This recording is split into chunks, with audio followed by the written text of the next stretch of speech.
बीजापूरगदेक्षुकार्मुकरुजा चक्राब्जपाशोत्पला व्रीह्यग्रस्वविशानरत्नकलसत्प्रोद्युत्कराम्भोरुहः ध्ययो वल्लभया सपद्मकरगा श्लिष्टोज्ज्वलद्भूषया विश्वोत्पत्तिविपत्तिसंस्थितकरो विघ्नेश इष्टार्दतः। श्रीगुरुभ्यो नमः। శ్రీమన్మహాగణాధిపతయే నమః. ఈటీవీ లైఫ్ ఆధ్యాత్మిక ఛానల్ ప్రేక్షకులకు స్వాగతం.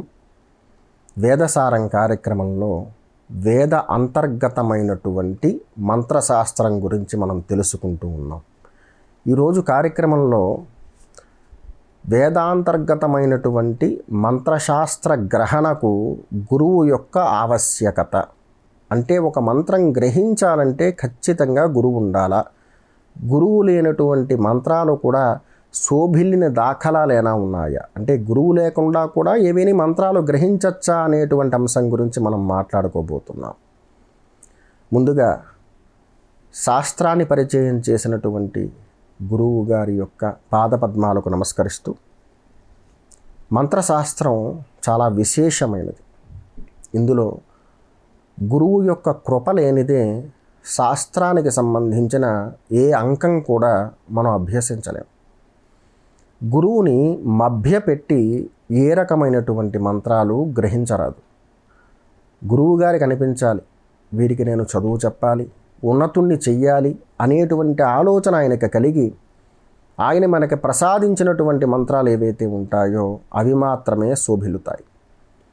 కొన్ని సందర్భాలలో గురువులు లభించలేదని, కాస్త ప్రయత్నం చేసినా నాకు సద్గురువు లభించిన కారణం చేత శివాయ గురవే నమః అని చెప్పేసి ఈ సూత్రాన్ని ఆపాదించుకుంటూ మనకి అభీష్ట దేవతలు ఎవరైతే ఉన్నారో వారి యొక్క మంత్రాలు భూర్జపత్రం మీద లేదా ఏదేని పత్రం మీద రాసి శివాలయంలో శివలింగం దగ్గర పెట్టి ఆరాధన చేసి దానిని మరలా గ్రహించి అదే మంత్రోపదేశంగా భావిస్తూ సాధన చేసేటువంటి వారు ఉన్నారు. ఆమ్నాయంలో శ్రీక్రమ అంతర్గతం మరల ఆమ్నాయం. ఈ ఆమ్నాయం మొత్తానికి కూడా ఎక్కడా ఇలాంటి విధికి ఆవశ్యకతను తెలియజేయలేదు. అంటే ఇలా మంత్రగ్రహణ చేయొచ్చు అని శ్రీక్రమంలో ఎక్కడా కూడా చెప్పబడి లేదు. ఆమ్నాయాలతో పాటుగా కొన్ని విధులు మనం వ్యక్తిగతంగా ప్రేరణ చేయడానికి అవకాశం ఉన్నాయి. అవేంటంటే శాక్తేయ మార్గంలోనే కొన్ని కొండ విద్యలు ఉన్నాయి. వాటిని మాత్రమే వ్యక్తిగతంగా ప్రేరణ చేయడానికి అవకాశం ఉంటుంది తప్పించి ఆమ్నాయంలో చెప్పబడేటువంటి పూర్వ విద్యాక్రమంలో కావచ్చు, ఉత్తర విద్యాక్రమంలో కావచ్చు, మహావిద్యాక్రమంలో కావచ్చు చెప్పబడిన ఏ మంత్రాన్ని కూడా గురువు లేకుండా వ్యక్తిగతంగా మనం గ్రహించి ప్రేరణ చేయడం అనేది నిషిద్ధంగా చెప్పబడింది. గురువు ఖచ్చితంగా ఉండాలి. మనం ఒక మంత్రాన్ని ఎంచుకుని సాధన చేస్తున్నాం, అదొకటే ఇందులో పూర్తిగా చెప్పబడింది కాదు. సాధనా క్రమంలోకి ప్రవేశించిన తర్వాత కొద్ది రోజుల పాటు సాధన నిర్వర్తించిన తర్వాత సాధకుడికి ఎదురయ్యేటువంటి ప్రతిబంధకాలు ఏవైతే ఉంటాయో వాటిని అధిగమించడానికి, మనకి కలిగినటువంటి సందేహ నివృత్తి చేయడానికి గురువు ఖచ్చితంగా ఉండాలి.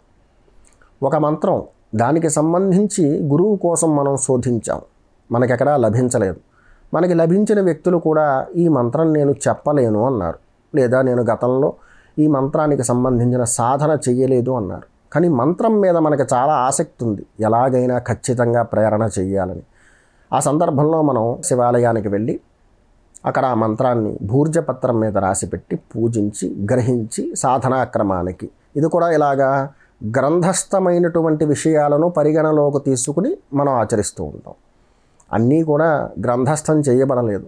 మనలాంటి బాగా తెలివైన వాళ్ళు ఉంటారని కొన్ని ముఖ్యమైనటువంటి విషయాలను మాత్రమే గ్రంథస్థం చేశారు. రహస్య ప్రోక్తాలు ఎప్పుడూ కూడా గురుముఖంగానే చెప్పుకోవాలి. అవి ఇందాక చెప్పినట్టు కులధర్మంలోకి మనం ప్రవేశిస్తాం కదా, గురువుగారు మనల్ని విశ్వసిస్తారు.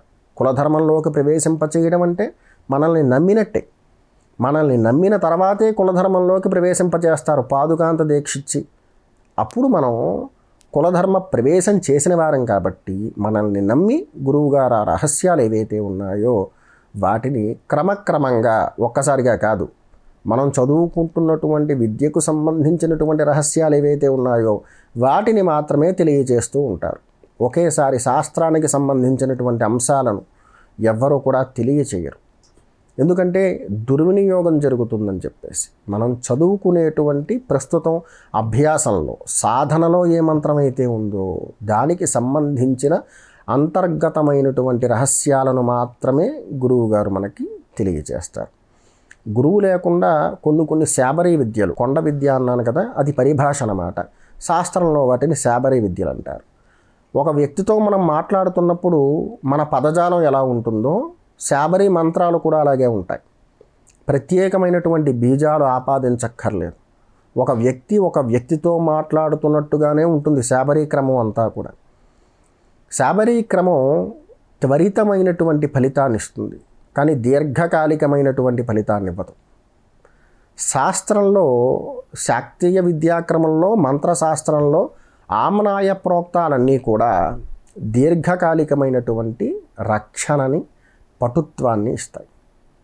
శాస్త్రానికి సంబంధించి 4 విధులు ప్రధానంగా చెప్పబడి ఉన్నాయి.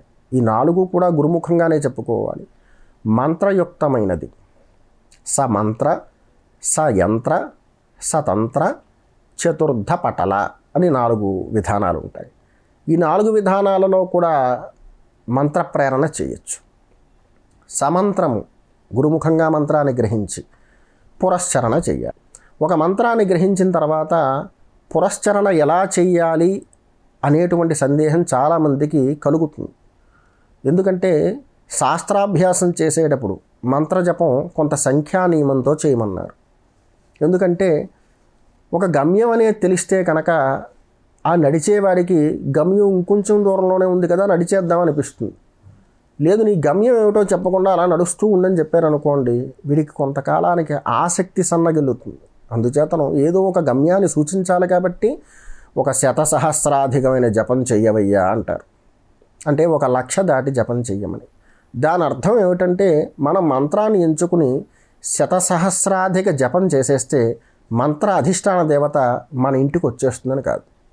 అది పూర్తి గమ్యం కాదు. కేవలం సాధనా మార్గంలో ఉన్నటువంటి వాడు నిరుత్సాహపడకుండా నేను కూడా ఒక మైలురాయిని దాటేను అనేటువంటి ధైర్యాన్ని వాడికి ఆపాదించడం కోసం గురువులు చెప్పబడినటువంటి సూత్రంగా దాన్ని మనం గమనించాలి. అంతేగాని 1,00,000 జపం చేసి పురశ్చరణ చేసేస్తే ఆ మంత్రం పని అయిపోయింది, కొత్త మంత్రంలోకి వెళ్ళొచ్చు అనేటువంటి అపోహను పక్కన పెట్టాలి. ఒక మంత్రాన్ని గ్రహించాడు, 100,000 జపాన్ని ఆచరించమని గురువుగారు చెప్పారు. 100,000 అంటే 1,00,000 దాటి జపం. శిష్యుడు ఆచరించేశాడు. పురశ్చరణ విధుల్లోకి ప్రవేశించాడు.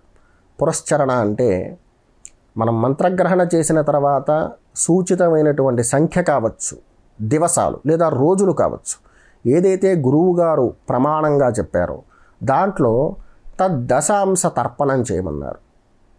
మనం 1,00,000 దాటి జపం చేస్తే దాంట్లో 10వ వంతు తర్పణం అన్నారు. అంటే 10,000 సార్లు అదే మూలమంత్రంతో ఆ దేవతా ప్రీతి కొరకు వారికి సూచించినటువంటి ద్రవ్యముతో తర్పణాన్ని వసగుతారు. ఇది ఆ దేవతకు సంబంధించినటువంటి యంత్రరాజాన్ని ఒక పళ్ళెంలో రక్తగంధంతో వేసుకుని తర్పణం చేసేవాళ్ళు కొందరు ఉంటారు. ఆ దేవతకు సంబంధించిన యంత్రం తెలియకపోతే కనుక వ్యాపక మండలం, ఈ మండలాన్ని వేసుకుని దాని మీద దేవతాహ్వానం చేసి అదే మూలమంత్రంతో తర్పణం చేసేవారు కొందరు ఉంటారు. ఇక జపేన తద్దశాంశ తర్పణం అయిన తర్వాత తర్పణ సంఖ్యాగాన్ తద్దశాంశ హవనం అన్నారు.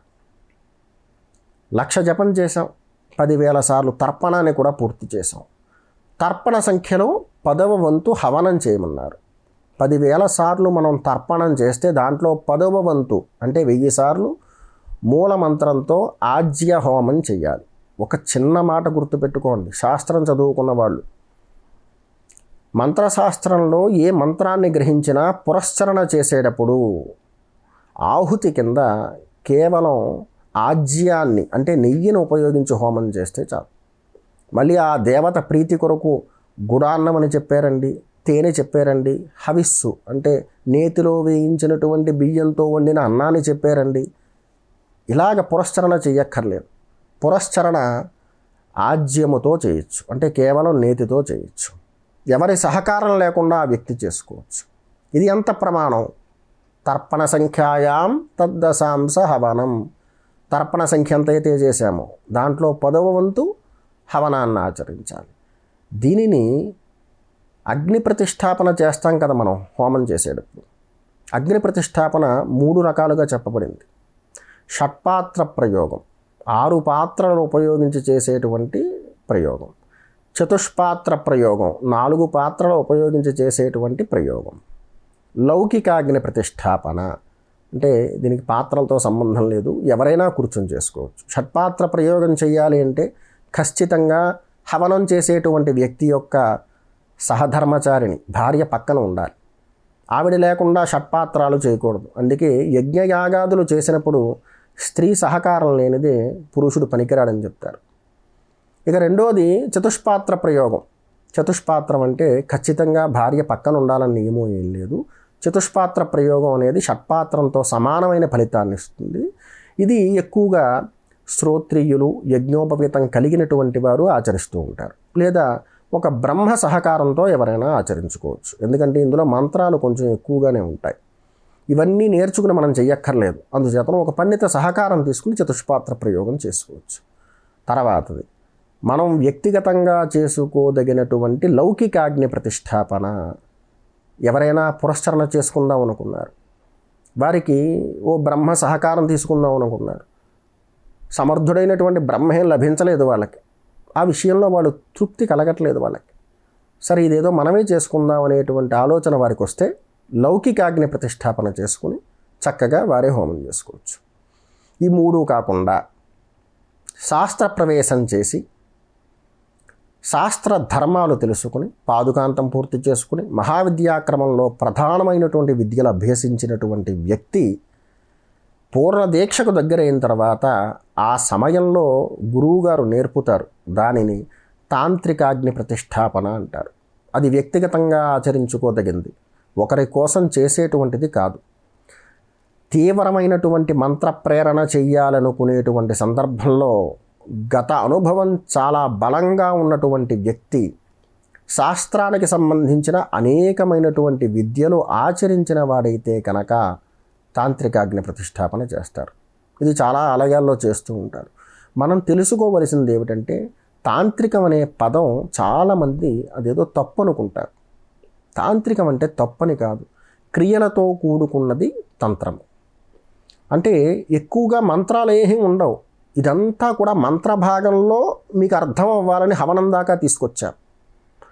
సమంత్రకమైనటువంటి విధులు. ఒక మంత్రాన్ని గ్రహించి గురువు దగ్గర మనం ఆ మంత్రానికి సంబంధించినటువంటి సాధనాక్రమాలన్నీ కూడా చక్కగా నిర్వర్తిస్తూ కొనసాగేటువంటి విధానాన్ని సమంత్రక విధి అంటారు. అలాగే యంత్రపరమైనది. మనం గ్రహించినటువంటి శక్తిని ఒక పదార్థానికి ఆ చైతన్యాన్నంతటినీ కూడా ఆపాదించి మరలా వినియోగించుకునే దిశగా చేసేటువంటి ప్రయత్నాన్ని యంత్ర విధి అంటారు. మనకి ఏ లోహమైతే సర్వసమర్థవంతమైనది, ఎక్కువ కాలం చైతన్యాన్ని నిలువ చేసుకుంటూ అవసరానికి ఇచ్చేటువంటిది ఉంటుందో ఆ బోటి దాంతో యంత్రాన్ని సిద్ధం చేయమన్నారు. అటువంటి లోహాలలో ప్రథమమైనది బంగారం. ఇది అందరికీ కూడా తెలుసు. తర్వాత రజతం. దాని తర్వాత దీర్ఘకాలికంగా చైతన్యాన్ని, పటుత్వాన్ని కూడా నిలువ చేసుకునేటువంటి లక్షణం రాగికి ఉంటుంది. దాని తర్వాత ఇతరమైన లోహాలు ఏమీ లేవు. ఇక రాగి అనేది కొంచెం మనకు అందుబాటులో ఉండేటువంటి లోహం కాబట్టి యంత్రం అంటే రాగిదే అనేటువంటి నిర్ణయంలో చాలామంది ఉంటారు. వాస్తవంగా ప్రథమ స్థానం స్వర్ణానిది, బంగారానిది. దాని తర్వాత రజతం, వెండిది. దాని తర్వాత ఎక్కువ మంది వినియోగించుకునేది, వినియోగించడానికి అటు ఆర్థికంగాను వెసులుబాటు ఉండేటువంటిది రాగి కాబట్టి రాగితో చేసిన యంత్రాలను వినియోగిస్తూ ఉంటారు. యంత్రాల మీద ఈ శక్తి యొక్క చైతన్యాలు ఎలా ఆపాదిస్తారండి అంటే గతంలో చేసినటువంటి జపఫలం ఏదైతే ఉందో లేదా నిర్వర్తిస్తున్నటువంటి జపం తాలూకా ప్రాప్తించేటువంటి ఫలితం ఏదైతే ఉందో దాన్నంతటినీ కూడా ఎంచుకున్నటువంటి యంత్రం మీద తర్పణం చేస్తూ ఉంటారు. ఆ యంత్రం మీద అనేకమైన బీజాలు ఉంటాయి కదా, ఆ బీజాలు మనం సొంతంగా రాయడానికి అర్హులం కాదు. మనం మూలమంత్రం ఏదో చెప్పుకున్నాం, మనకి దానికి సంబంధించిన యంత్రం దొరకలేదు. ఒకవేళ ఎప్పుడో నేను విన్నానండి, దాడిమీ కలకం అంటే దానిమ్మ పుల్లతోటి రాగిరేఖ మీద రాసి దానికి పూజ చేస్తే సరిపోతుందన్నారు అని మనం సొంత ప్రయత్నం చేయకూడదు. యంత్రము అనేది ఒక మెకానిజం, దానిని ఎలా సిద్ధపరచాలో అలాగే సిద్ధపరచాలి. అప్పుడే దాని నుంచి వచ్చేటువంటి ఫలితం కాంక్షించేటువంటి సమయంలో సమర్థవంతంగా ఫలితాన్ని అది అర్థించినవాడు లేదా కాంక్షించినవాడు పొందదలిచిన వాడికి ఇవ్వగలుగుతుంది ఆ సామర్థ్యాన్ని, చైతన్యాన్ని. అలా సిద్ధపరచాలి అంటే సిద్ధపరిచేటువంటి వ్యక్తి ముందు భూతలిపి సిద్ధి కలిగిన వాడే ఉండాలి. అక్షరన్యాసాలు అని చెప్తారు. భూతలిపి సిద్ధి అంటే అక్షరన్యాసం, అం ఆం ఇం ఈం ఉం ఊం ఇలాగా క్షకారం దాకా.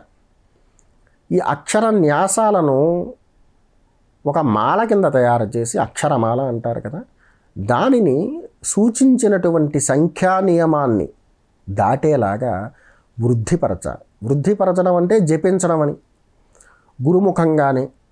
అది ఎవరు చెప్పాలంటే భూతలిపి సిద్ధి కలిగినటువంటి గురువే. పత్తి పంట గురించి ఎలా పండించాలని మనం తెలుసుకోవడానికి వరి పండించే వాళ్ళ దగ్గరికి వెళ్తే తెలియదు. ఆ పత్తి పండించేవాడిని అడిగితే లోతైన అంశాలు చెప్తాడు. అలాగే భూతలిపి గురించి ఎవరిని పడితే వాళ్ళని అడిగితే తెలియదు. భూతలిపి చదువుకుని ఆచరించి నిర్వర్తిస్తున్న వాళ్ళని అడిగితేనే సక్రమంగా చెబుతారు. అలాంటి వారి దగ్గర భూతలిపి సిద్ధిని మనం గ్రహించి దాన్ని ఎలా ఆచరించాలి, అక్షర న్యాసాలు ఎలా మనం సాధన చేయాలనే అంశాలు తెలుసుకుని వాటి ప్రకారంగా మనం అక్షర న్యాసాలను వృద్ధిపరిచి సిద్ధి చేసుకునేటువంటి క్రమంలో, అంటే సిద్ధి చేసుకున్న తర్వాత ఈ అక్షర న్యాసాలు ఏవైతే ఉన్నాయో వాటిని వినియోగిస్తూ ఈ బీజాలతోటి యంత్రము మీద లేఖనం చేయాలి. అలా చేసి వాటికి 3 రకాల పరీక్షలు ఉంటాయి యంత్రానికి. ఆ 3 రకాల పరీక్షలు, ఒకటి గోమూత్రంతో చేస్తారు, ఒకటి జలముతో చేస్తారు, మూడోది సైంధవ లవణంతో చేస్తారు. మనం దాని మీద విడుదల చేసినటువంటి నీరు ఏదైతే ఉందో ప్రస్తారాలలోకి సరిగ్గా చేరుతోందా లేదా, ఆ వలయంలోకి సక్రమంగా చేరుతోందా లేదా అనేది గమనించిన తర్వాత, అది సక్రమంగా చేరితేనే యంత్రానికి ఆ పటుత్వం ఉన్నట్టు. అప్పుడు మాత్రమే తర్పణానికి ఆమోదయోగ్యం అవుతుంది. అది తర్పణం చేసిన తర్వాత నిలువ చేసుకున్నటువంటి స్థితి, చైతన్యం కాంక్షించేటువంటి వాడికి సకాలంలో ఆ యంత్రం ప్రసాదించగలుగుతుంది. మూడోది తాంత్రిక విధి. ఇందులో మంత్రాలు తక్కువగా ఉంటాయి, బీజాలు తక్కువగా ఉంటాయి, క్రియలకు ప్రాధాన్యత ఉంటుంది. ఇది ఎక్కువ మంది ఆచరించేటువంటి విధానం. ఎందుకంటే మంత్రాల యొక్క ఉచ్చారణ అందరికీ స్పష్టంగా ఉండకపోవచ్చు బహుశా. తత్కారణం చేత క్రియల చేత దేవతలను ప్రేరణ చేసేటువంటి లక్షణం తాంత్రిక విధి. తర్వాత చతుర్థ పటలం అని ఇంకొకటి ఉంటుంది. ఇది తీవ్రతరమైందన్నమాట. కేవలం యుద్ధ విద్యాక్రమం కిందే చతుర్థాన్ని చెప్పారు. మంత్రశాస్త్రం యావత్తూ కూడా రక్షణా వ్యవస్థ. ఒక కుటుంబాన్ని లేదా ఆ వ్యక్తి నివసించేటువంటి గ్రామాన్ని, రాష్ట్రాన్ని ఇలా సంరక్షించుకోవడానికి ఏర్పాటు చేసిందే మంత్రశాస్త్రం. దీనిని రక్షణా వ్యవస్థ అని చెప్తారు. అందులో చతుర్థానికి రక్షణా వ్యవస్థకు చాలా దగ్గర పోలికలు ఉంటాయి. కాకపోతే దానిని దుర్వినియోగం చేయకూడదు. తృతీయ విధులు ఏవైతే ఉన్నాయో అవి ఎక్కువ మంది ఆచరిస్తున్నటువంటివి. భారతదేశంలో ఎక్కువ సంప్రదాయాలలో తృతీయమే ఉంటుంది. చివరికి చాలా గొప్పదైనటువంటి నాది సంప్రదాయంలో కూడా తృతీయ విధులే ఆచరిస్తారు. చతుర్థం ఆచరించేటువంటి వాళ్ళు తక్కువ మంది ఉంటారు. తృతీయానికి సంబంధించి, చతుర్థానికి సంబంధించి లోతైనటువంటి అంశాల గురించి వేదసారం అనేటువంటి కార్యక్రమంలో వేద అంతర్గతమైనటువంటి మంత్రశాస్త్ర విధుల్లో మీకు మునుముందు తెలియజేసేటువంటి ప్రయత్నం చేస్తాను. ముందుగా సమంత్రకమైనటువంటి విధుల గురించి తెలుసుకున్నారు. రెండోది యంత్రాలకు సంబంధించింది. యంత్రం అంటే చైతన్యాన్ని నిలువ చేసుకుని మనం కోరుకునేటువంటి సమయంలో ఆ చైతన్యాన్ని మనకు ప్రసాదించేటువంటి వనరు యంత్రం. తర్వాత తృతీయ విధి అంటే తాంత్రిక విధులు. ఇవి కేవలం క్రియల చేత ఉంటాయి, మంత్రాలు చాలా తక్కువగా ఉంటాయి. ఎక్కువ మంది ఈ విధులు ఆచరిస్తూ ఉంటారు. తర్వాత చతుర్థానికి సంబంధించినటువంటి ఆచరణ విధులు, అసలు చతుర్థం అంటే ఏమిటి అనేటువంటి అంశాలు మీకు ముందు తెలియజేస్తాను. సర్వే జనా సుఖినో భవంతు.